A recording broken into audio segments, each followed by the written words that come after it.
everyone.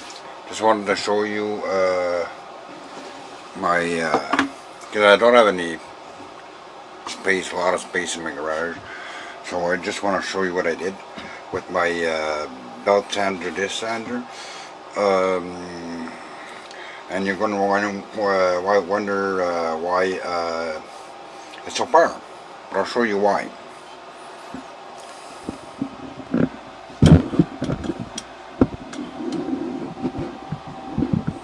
Just bring the camera down a bit there so everybody could see it.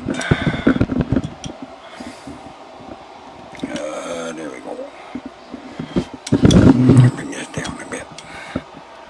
Okay, there it is.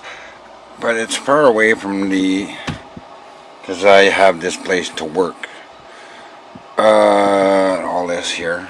Okay, so what I did with this thing is I had it on a track so I could bring it back to me. I used the Allen key to lock it in, and so when I want to use it, it's in front of me. When I'm not using it, so I just push it back, and it gives me space for the working table.